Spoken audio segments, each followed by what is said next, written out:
राम रामेति रामेति रमे रामे मनोरमे सहस्रनाम तत्तुल्यं राम नाम वरानने।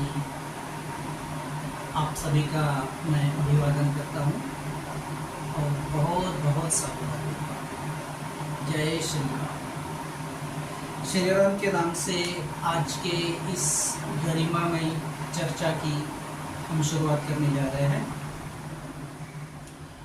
और जैसे आपने थंबनेल में पढ़ा,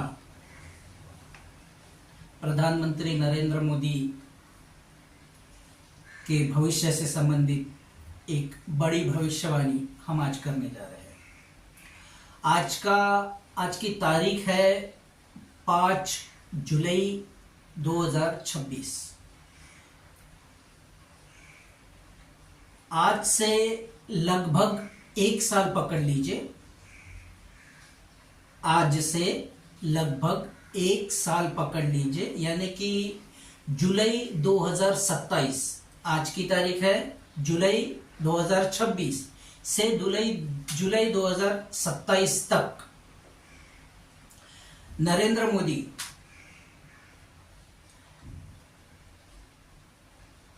का कालखंड कुछ ऐसा चलने वाला है कि नरेंद्र मोदी जाने किसके लिए जाते हैं? बड़े बड़े निर्णयों के लिए। बड़े बड़े निर्णयों के लिए नरेंद्र मोदी जाने जाते हैं।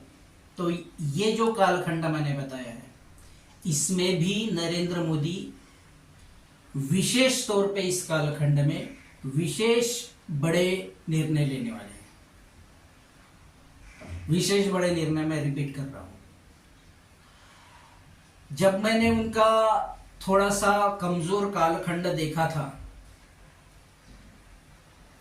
तब भी वो अड़िग रहे थे, सरकार स्टेबल रही थी, नेशनल इंटरनेशनल डिप्लोमेटिक स्तर पर, जियो पॉलिटिक्स में और अपने डोमेस्टिक पॉलिटिक्स में, होम पॉलिटिक्स में, सभी तौर पे वो अपने थोड़े से खराब पीरियड में, यानी कि डाउनफॉल में भी मुझे और आपको अच्छा करते हुए नजर आ रहे थे। जैसे कि बंगाल इलेक्शन, उसके पहले का महाराष्ट्र इलेक्शन और भी अन्य कई, मैं ज्यादा इसमें डिटेल में नहीं जाना चाहता।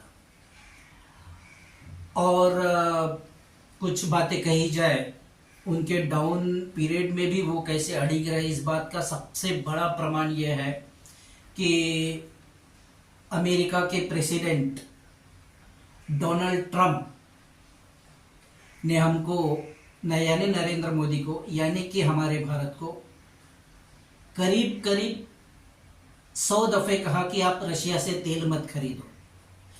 इस खराब समय में भी हमने एक दिन भी ऐसा नहीं गया जब हमने रशिया से तेल नहीं खरीदा।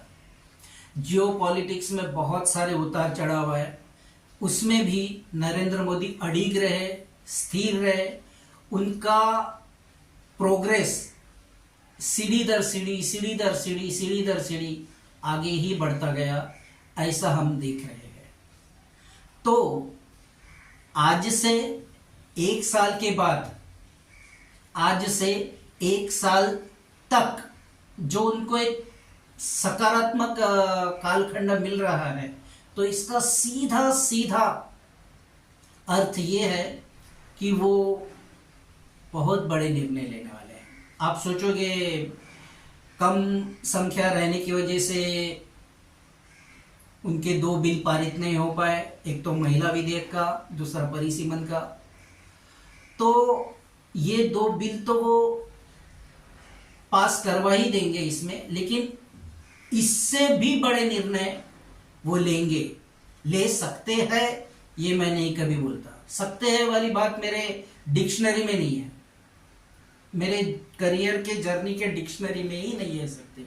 वो लेंगे और ऐसे ऐसे चौंकाने वाले निर्णय लेंगे कि न सिर्फ भारत के लोगों को बल्कि विदेश के लोगों को भी आश्चर्य में डाल देंगे और बहुत बड़ी उथल पुथल इससे होने वाली है।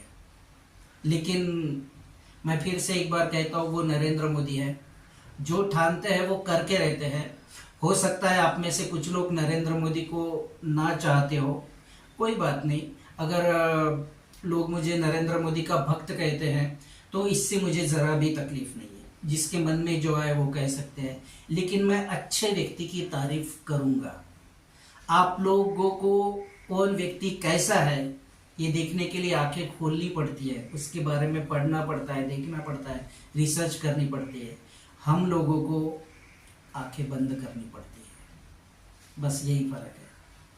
आप अगर मैं इसमें और एक थोड़ा सा विषय ऐड कर दूं कि 500 साल पहले से जो संघर्ष चला आ रहा था राम मंदिर का, भगवान प्रभु अयोध्या का प्रभु श्री राम मंदिर का, वो राम मंदिर का मसला जिसने हल कर दिया, और भगवान प्रभु श्री राम जी ने नरेंद्र मोदी को खुद चुना उनके मंदिर के शिलान्यास के लिए और मंदिर के उद्घाटन के लिए। तो सोचिए वो शख्सियत कैसी रह सकती है। दोस्तों, ये सिर्फ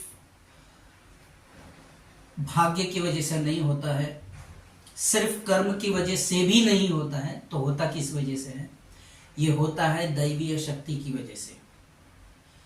जब मैंने उनका डाउनफॉल देखा था, मैंने अपने करीबी लोगों से बात की थी कि भाई 2026 तक उनका तो ज़रा डाउनफॉल दिख रहा है, लेकिन उसमें भी नरेंद्र मोदी न सिर्फ भारत में बल्कि दुनिया में छाए रहे। अब इससे ज़्यादा प्रमाण क्या हो सकता है कि वो दैवीय शक्तियों का उपयोग करते हैं। और ये भी मैं बता दूं आपको, दैवीय शक्तियाँ तभी आपका साथ देती है जब आपके कर्म स्वच्छ हो, जब आप धर्म के रास्ते पर हो, जब आपके डिसीजन से देश के करोड़ों करोड़ों लोगों को फायदा हो रहा हो, ना कि नुकसान। आपके किसी भी अनुचित कार्य में या जो कार्य धर्म के अनुरूप ना हो, उस कार्य में दैवीय शक्तियां साथ नहीं देती। तो ये तो हो गया डाउन पीरियड में उन्होंने क्या क्या किया, कैसे कैसे क्या क्या रहा। अब उनका तो बहुत अच्छा पीरियड चलने वाला है। 1 साल तक उनको भाग्य से बहुत अच्छी साथ मिलने वाली है।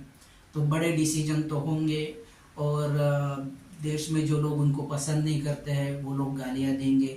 और मैं एक बात बार बार कहता हूँ, उनको भी कहता हूँ, उनके लिए मेरे मन में कोई तिरस्कार नहीं है जो लोग नरेंद्र मोदी को गालियां देते हैं या आरोप लगाते हैं।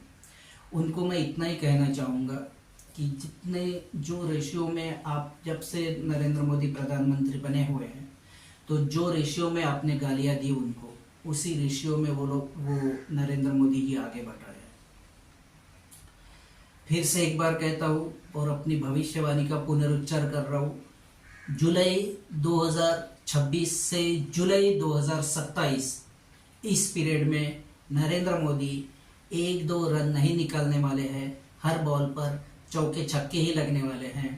अपनी वाणी को विराम देता हूँ। जय श्री राम।